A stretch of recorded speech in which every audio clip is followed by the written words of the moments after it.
Hi everybody, Dr. I. Coleman here with a PhD in why it gets dark around here early. Normally, Second Opinion is a show where we take a game everyone's heard of and try to present an alternative point of view. For example, why Half-Life 2, despite being the most praised first-person shooter of all time, is overrated and bad.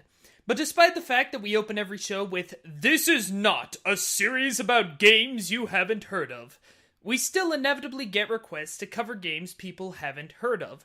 That's where Second Opinion Shorts comes in. It's a chance for me to step back from yelling about why everyone is wrong and just celebrate a good, underappreciated game. It's convenient that I actually had a Second Opinion Shorts request from YouTube user and regular Hey Poor Podcast question asker, Sergeant Polaris, but I must confess, part of the reason we're doing this is because I desperately need a break. Second Opinion gets exhausting sometimes, and the last two Second Opinions, the Valve two-parter, were especially so. They were longer than usual, they involved a lot of research, and the Team Fortress 2 one involved me tearing down a game I absolutely adore. The worst part was that video received even more hateful comments than usual for some reason. The usual mix of people complaining about the conceit of the show, asking me to prove facts that are only a Google search away, arguing using points I already responded to in the video, topped rather unfortunately with a healthy sprinkling of anti-Semitism, and people asking me to cut my hair, which I am never going to do. Every time somebody asks me to cut my hair, I become more convinced to leave it long forever, just to spite you. Now, I don't mean to complain, there were a lot of positive comments too, but sometimes we all need a little break. And what better way to come down from the stress of the past 2 weeks than by playing a depressing horror game? There have been a lot of good games this year. Like, a lot. It's as though everyone in the games industry decided that they were going to single-handedly make up for the overall crappiness of 2016. Critics like myself are already looking with dread to the end of the year, when we'll be tasked with trying to figure out which of these many great games was the greatest. But as we reach the 6-month point of 2017, you know what game stayed stuck in my head? It's not any of the games you're thinking of. It's not Persona 5, it's not Nier Automata, and it's certainly not Breath of the Wild. It's The Crow's Eye, an almost entirely unknown psychological horror game that turns into Portal halfway through its runtime. No, The Crow's Eye is maybe not as objectively good as those excellent games I just mentioned, as much as any value judgment of an entertainment product can be objective. It had a few serious technical issues at launch, although those have been mostly fixed. Its writing is a bit clunky at times, and a few of the voice actors are clearly not professional, including one character who makes Peter Dinklage's mercenary Destiny performance look good. But that's because The Crow's Eye is a true indie game, not a publisher-backed million-dollar mega project like No Man's Sky, not a cheap cash grab like any of the thousands of shitty DayZ clones on Steam, a properly independent game, clearly made by people who were passionate for the project. It's that passion,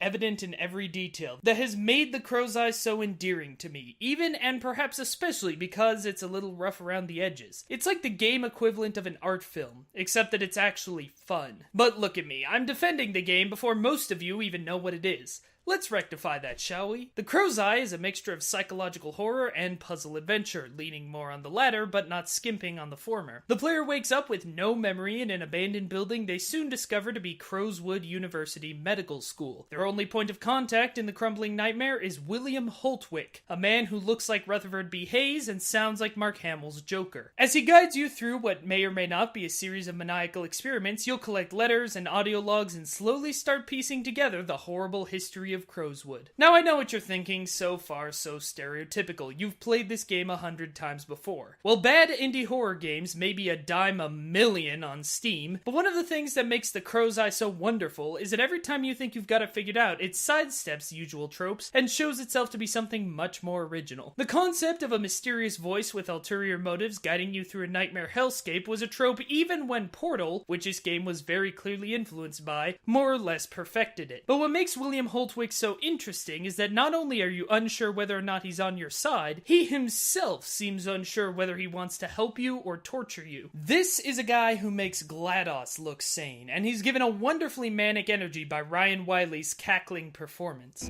Hello? Testing, testing. Oh, yes, perfect.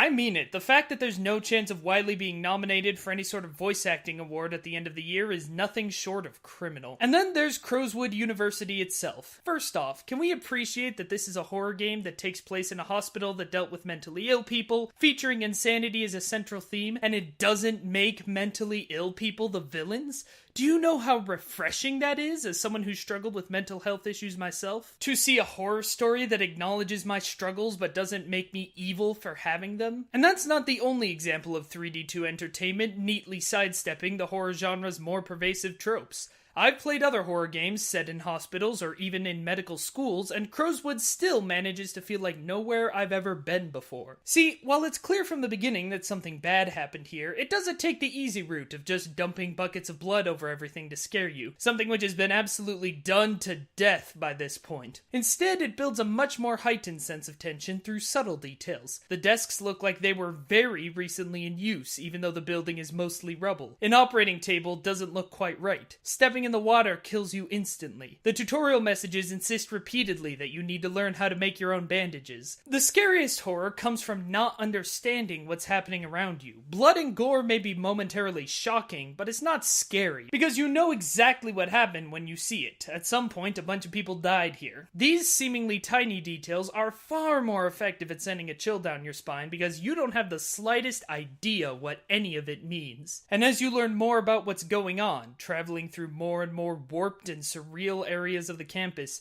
you realize how ridiculous it was that you ever thought this place could be anything so mundane as a university. The Crow's Eye is a game that's absolutely riding on its atmosphere, and while we're on the subject, we'd be remiss not to mention how much Manuel P. Perez's fantastic soundtrack helps to create that atmosphere. You can buy the soundtrack, I have, but while it's good listening on its own, you really have to play the game to understand why it's so good. At this point, reactive music is nothing new, but rarely has it ever been done this well. There are times where the music synced up with my actions so perfectly I felt like it must have been a coincidence. Surely they couldn't know the exact time in the song I would make that jump. Except that it happened multiple times, so I don't know, maybe Perez is some kind of actual wizard. As a result, the Crow's Eye's sound design actually deserves the overused term cinematic, because the music really does make you feel like you have your own personal soundtrack as you play through the game. Now, it should be stated that the Crow's Eye is not really a survival horror game in the traditional sense. You get infinite stamina, infinite flashlight battery, and plenty of health items, so you never really feel like you're in mortal peril. Plus, gameplay is more about solving puzzles than it is about fighting or running from monsters. But it's still a rare example of a game about being trapped somewhere that actually makes you, the player,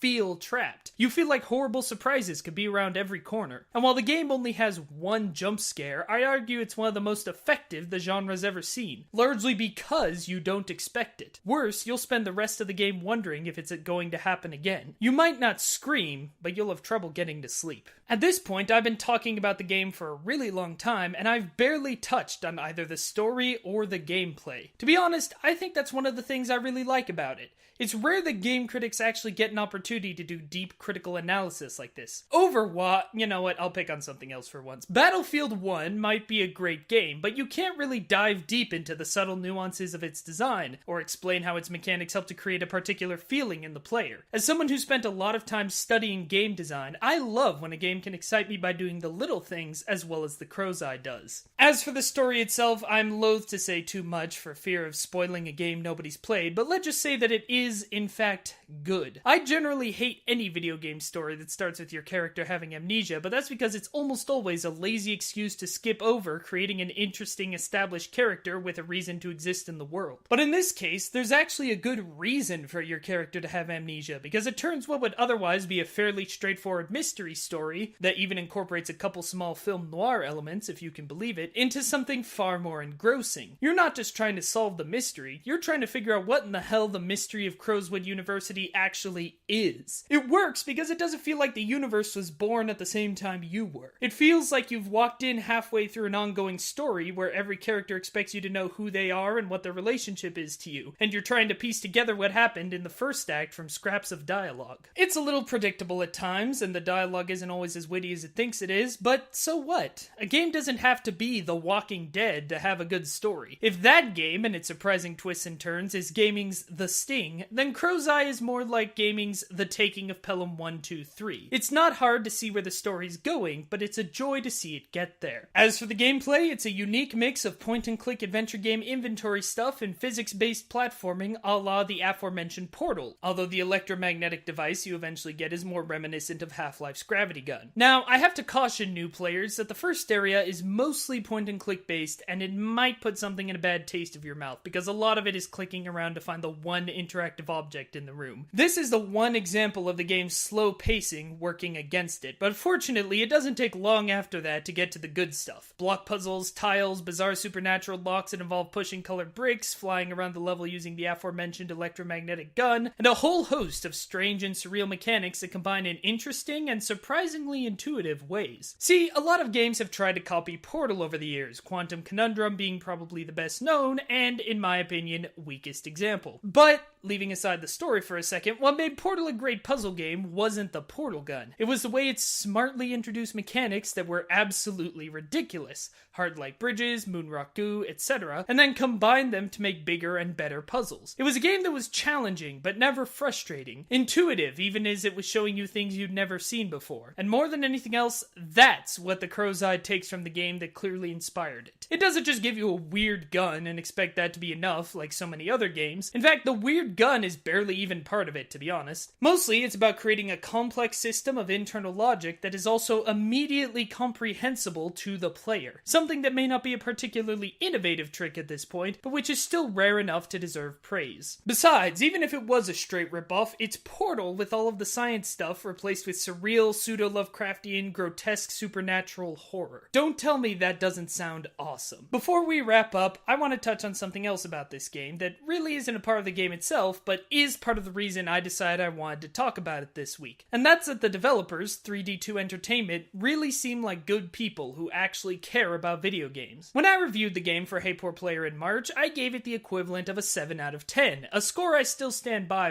the way, and if you want to know why, you can read the review. Now, a 7 out of 10 is a good score, a very good score in fact, but most developers consider anything less than an 8 or 9 a slight. That dismissive attitude is probably part of the reason a critic got DDoSed earlier this year for daring to give Breath of the Wild a 7. But 3D2 Entertainment were thrilled. A lot of the people who worked on the game messaged me on Twitter and thanked me for the criticism. They didn't care about the fact that I had complaints about their game. They didn't care about whether or not my review would boost sales for them. They were just thrilled that someone liked what they had made and wanted to talk about it. That's the reaction of an artist, not a corporate stooge. Of course, that was just my personal experience with the devs. Maybe they were just sucking up to me in the hopes that I'd, I don't know, make a video later on about why you should play the Crow's Eye. But when I was looking into the game again after Sergeant Polaris requested it, I learned that just this Thursday, yesterday if you're watching this video the day it goes up, they released a brand new DLC with a new storyline and a new player character called The Crow's Eye the Whole, 100% for free. And this from a company that honestly could probably use the extra money from sales. Maybe I'm reading too much into this. Maybe I've misjudged these folks. But in a time where AAA studios are nickel and diming us with microtransactions and full price games, Horse Armor DLC, pre-order bonuses, limited editions, season passes, and just about every other scummy trick they can think of. In a time where even most indie devs on Steam are more interested in making money off of the trading card sales of their shitty survival horror online multiplayer roguelike with crafting than they are in creating an actual piece of art, it's nice to see a developer who really does seem to be in it for the love of the game. So that's The Crow's Eye. Its weird presentation, puzzle gameplay, and nuanced psychological horror might not be everyone's cup of tea, but I still have yet to play anything this year that I found nearly as enchanting. It's a game that reminded me why I fell in love with video games, and how effective interactive storytelling can be when it's done right. Is it perfect?